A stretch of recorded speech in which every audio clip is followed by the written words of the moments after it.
Hello students and parents, स्वागत है आप सभी का नीट शास्त्र पर।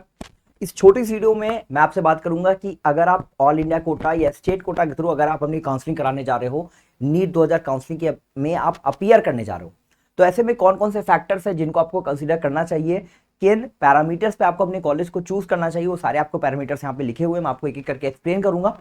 सबसे पहले अगर हम बात करें तो एकेडमिक्स को हमको देखना चाहिए, कॉलेज का एकेडमिक्स कैसा है, पढ़ाई कैसे हो रही है। पढ़ाई से ज़्यादा ज़रूरी है मेरे हिसाब से कि कॉलेज कैसा एक्सपोजर दे रहा है, कॉलेज कैसा इन्वायरमेंट दे रहा है, ये ज़्यादा इंपॉर्टेंट होता है कॉलेज के एकेडमिक्स को परफेक्टली आप ऐसे नहीं दे सकते हो कि कॉलेज में प्रोफेसर कौन है और प्रोफेसर्स कितने क्वालिफाइड हैं।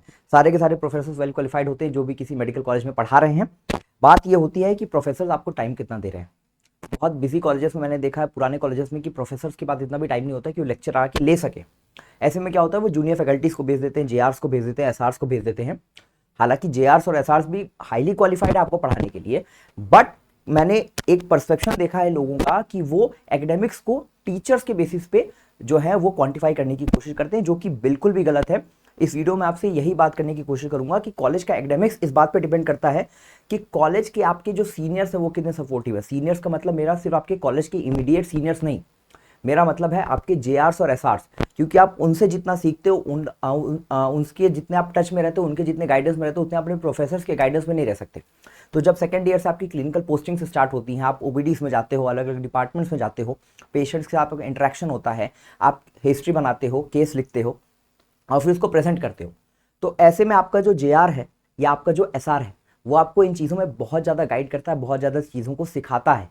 तो कॉलेज का एकेडमिक्स जो है वो कॉलेज के एनवायरनमेंट पे और सीनियर्स पे बहुत ज़्यादा डिपेंड करता है। इस बात पे भी डिपेंड करता है कि कॉलेज में हॉस्पिटल्स का जो इन्फ्लो है वो कैसा है, तभी आपको क्लिनिक्स में ज़्यादा सीखने को मिलेगा। कॉलेज में सारे के सारे इंस्ट्रूमेंट्स हैं कि नहीं है, लैब्स प्रॉपर हैं कि नहीं है, तो इन सब चीज़ों पे बहुत ज़्यादा डिपेंड करता है कॉलेज का एकेडमिक्स। सिर्फ प्रोफेसर्स या उनकी टीचिंग मेथोडोलॉजी पे डिपेंड नहीं करता है। कई कॉलेजेस, बहुत पुराने कॉलेजेस, रेप्यूटेड कॉलेजेस में भी क्लासेस नहीं चलती हैं। अलग अलग बहुत मैं कहूँगा बहुत इंपॉर्टेंट डिपार्टमेंट्स में भी क्लासेस नहीं चलती हैं। मैं नाम नहीं लेना चाहता यहाँ पे क्योंकि मैं खुद मेडिकल फ्रेटर्निटी से हूँ, तो इस चीज़ को मैं ऐसे पब्लिकली नहीं बोलना चाहता। उनमें उन प्रोफेसर्स की भी कोई गलती नहीं है, उनका खुद अपना एक इतना बिजी शेड्यूल होता है, उनकी ओपीडीज में ड्यूटीज़ रहती हैं, उनको इमरजेंसी में कभी भी बुला लिया जाता है। तो ये फैक्टर प्रोफेसर्स को अगर आप सिर्फ कोर देखते हो, एकेडमिक्स कैसा है, तो ये डिटरमाइन नहीं करता। कॉलेज का आपको एक्सपोजर कितना मिल रहा है, कॉलेज आपको कितने मौके दे रहा है सीखने के लिए, कॉलेज की लाइब्रेरी कितनी अच्छी है, कॉलेज का कैंपस कितना अच्छा है, कॉलेज का हॉस्पिटल कितना अच्छा है, ये सारे फैक्टर्स ओवरऑल एकेडमिक्स को डिफाइन करते हैं। दूसरा फैक्टर आपका आता है बॉन्ड, यूजी और पीजी का बॉन्ड, इसको देखना बहुत ज़्यादा जरूरी होता है। जैसे हरियाणा जैसे स्टेट में आपको 5 साल का बॉन्ड देखने को मिलेगा, यूपी में आपको 2 साल का बॉन्ड देखने को मिलेगा। तो अलग अलग स्टेट्स में बॉन्ड का जो फैक्टर है ये एक मेजर क्राइटेरिया हो जाता है कॉलेज को सेलेक्ट करने के लिए। हालांकि धीरे धीरे ऑलमोस्ट सारे ही स्टेट्स में बॉन्ड को इंट्रोड्यूस कर दिया जाएगा। दिल्ली जैसे स्टेट्स में नहीं है बॉन्ड, हो सकता है आने वाले टाइम में दिल्ली जैसे स्टेट्स में भी बॉन्ड आ जाए। तो बॉन्ड का फैक्टर जो होता है बहुत ज़्यादा अभी के लिए एक डिफरेंशिएटर नहीं है कॉलेज को सेलेक्ट करने का, क्योंकि मैक्सिमम स्टेट्स में 1 या 2 साल का बॉन्ड आ ही गया है, और जिन स्टेट्स में नहीं है आने वाले टाइम में वहां पे भी उसको बॉन्ड देखने को मिलेगा। बात कर लेते हैं लोकेशन, डिस्टेंस फ्रॉम होम, ये एक फैक्टर होता है। मोस्टली मैंने देखा है गर्ल्स कैंडिडेट को, मैंने पिछले 4-5 साल के काउंसलिंग के एक्सपीरियंस देखा है कि ये फैक्टर मोस्टली गर्ल कैंडिडेट्स के लिए थोड़ा सा इंपॉर्टेंट रहता है, सेफ्टी इश्यूज को देखते हुए, या अगर कोई हेल्थ इश्यूज हो गए, कॉम्प्लिकेशन हो गए, तो घर का जो डिस्टेंस है ये कुछ बच्चे इसको कंसिडर करते हैं, कुछ पेरेंट्स इसको कंसिडर नहीं भी करते हैं, तो ये एक पर्सनल चॉइस हो जाती है। पीजी कोटा या पीजी सीट्स, मतलब जिस स्टेट से आप एमबीबीएस करने जा रहे हो वहां पे पीजी सीट्स क्या है, पीजी का स्कोप क्या है, पीजी में कितनी सीट्स हैं, ये एक बहुत इंपॉर्टेंट फैक्टर होता है। ये जरूरी क्यों है? अगर मान लो मैं उत्तर प्रदेश स्टेट का एक कैंडिडेट हूं और ऑल इंडिया कोटा से मैं दिल्ली अगर कॉलेज ले लेता हूं, अगर मुझे मिलता है, मेरे मार्क्स इतने अच्छे आते हैं कि मुझे दिल्ली मिल जाता है, तो दिल्ली अब स्टेट्स अगर मैंने एमबीबीएस किया है तो मैं दिल्ली स्टेट काउंसलिंग प्रोसेस में पीजी के लिए जितनी भी सीट्स होंगी उसके 50% सीट्स के लिए मेरा रिजर्वेशन रहेगा।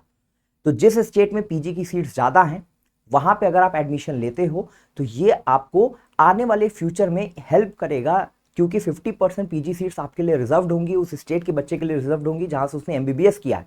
और जिस स्टेट में पीजी की सीट्स ज़्यादा होंगी वहां पे डेफिनेटली आपको नीट पीजी में थोड़े से कम मार्क्स पे आपको सिलेक्शन मिलेगा, यानी कि आपके पीजी करने के परसेंटेज में थोड़ा सा बढ़ोतरी हो सकती है, या आपके लिए थोड़ा सा ईजी हो सकता है। हालांकि ऐसा नहीं है कि बहुत ज़्यादा मार्क्स का वेरिएशन आता है, बट फिर भी एक इंपॉर्टेंट फैक्टर होता है। हॉस्पिटल एंड पेशेंट लोड, मैंने ऑलरेडी बता दिया हॉस्पिटल कैसा है।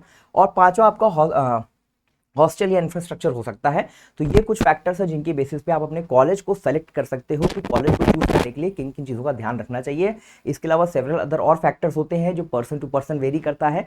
जब हम नीट काउंसलिंग सर्विसेज में बच्चों को लेते हैं, अपने पेड काउंसलिंग में उनको गाइड करते हैं, कॉलेज सेलेक्ट करने में मदद करते हैं, तो इन फैक्टर्स के अलावा बच्चे के कुछ अपने पर्सनल कंसर्न होते हैं, पेरेंट्स के अपने कुछ पर्सनल कंसर्न होते हैं। तो हर एक चीज़ को ध्यान में रखते हुए हम एक पर्सनलाइज प्रेफरेंस ऑर्डर तैयार करते हैं, वही हमारी यूएसपी है। और उसी के लिए बच्चे हमसे जुड़ते हैं, हमसे काउंसलिंग करवाते हैं। तो किसी भी काउंसलिंग नीड के लिए नंबर पे आप कॉल कर सकते हो, हमसे जुड़ सकते हो और एक प्रोफेशनल गाइडेंस ले सकते हो, क्योंकि खुद मैं मेडिकल फील्ड से हूँ और पिछले कई सालों से लगातार मैं बच्चों को इस फील्ड में गाइड भी कर रहा हूँ। और इसके अलावा हमारे साथ बहुत ही सीनियर एक्सपर्ट्स हैं, काउंसलर्स हैं, जो नीट काउंसलिंग के फील्ड में ही लगातार काम कर रहे हैं।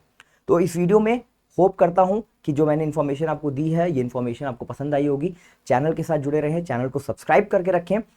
नीट शास्त्र का ऑफिशियल ऐप डाउनलोड करें प्ले स्टोर से, या उसका डिस्क्रिप्शन में आपको लिंक मिल जाएगा। और व्हाट्सएप चैनल का लिंक डिस्क्रिप्शन में दिया गया है, उसको जरूर ज्वाइन कर लें, ताकि काउंसलिंग रिलेटेड हर एक इंफॉर्मेशन के लिए आपको कहीं और नहीं जाना पड़े। एक जगह पर आपको ऑथेंटिक तरीके से आसान भाषा में काउंसलिंग के पूरे स्टेप्स को समझाया जाएगा। जब तक आपको कॉलेज नहीं मिल जाता तब तक, या आने वाले टाइम में भी एमबीबीएस फर्स्ट ईयर को कैसे डील करना है, क्या रास्ता होना चाहिए, हर एक चीज़ के लिए मैं इस चैनल पे आपको गाइड करता ही रहूँगा। तो व्हाट्सएप चैनल के साथ जुड़ जाएं, चैनल को सब्सक्राइब कर लें। इस वीडियो में इतना ही, आने वाली वीडियो में और चीज़ों के बारे में बात करेंगे, डिस्कस करेंगे। मेरा नाम है Prateek Singh, thank you so much.